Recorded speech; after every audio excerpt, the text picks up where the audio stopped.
Deuxième actualité, Karim, elle concerne la guerre en Ukraine. Une défaite de Kiev serait en train de se profiler. En effet, la ligne de front ukrainienne serait-elle en train de s'écrouler définitivement? On l'a vu au cours de ce mois, des villes ukrainiennes qui tombent une à une entre les mains des soldats russes.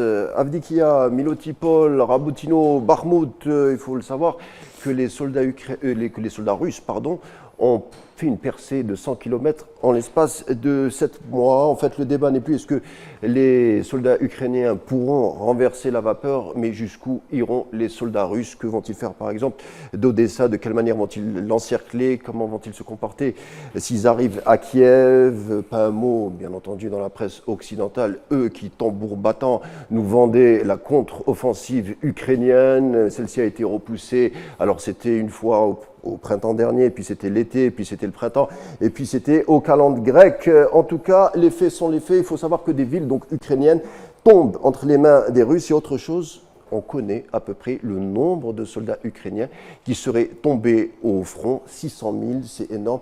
600 000 soldats ukrainiens happés à la fleur de l'âge par la guerre. Comment est-on arrivé à ce chiffre? Eh bien, tout bonnement, c'est l'ancien conseiller du Pentagone, le spécialiste Douglas MacGregor, à travers les analyses des images des satellites sur les cimetières et également sur les informations de nécrologie. Il arrive au chiffre de 600 000.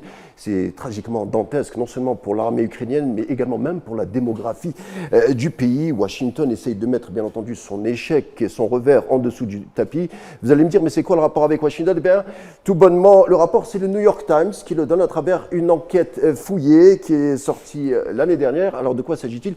Un maillage, une toile de base secrète de la CIA qui se situerait au front de la frontière avec la Russie, nichée dans les forêts donc ukrainiennes, 12 bases financées par la CIA, 12 bases spécialisées dans l'accompagnement militaire, plus 2 autres bases dont la spécialité serait l'interception des communications, un partenariat, un échange de bons procédés, on le voit, entre des espions américains et des espions ukrainiens qui seraient nés lors, je ne sais pas si vous en rappelez, lors de la révolution de 2014, la révolution du Maïdan, où on a vu le renversement du pouvoir pro-ukrainien. Alors selon le New York Times, déjà à l'époque, les responsables américains étaient un peu timorés pour s'impliquer dans une guerre contre le Kremlin, chose ont changé. Le 24 février 2022, le partenariat s'est renforcé avec des officiels de la CIA, conseillant l'armée ukrainienne sur les potentielles cibles russes à atteindre. Aujourd'hui, 2 hommes d'ailleurs symbolisent ce partenariat.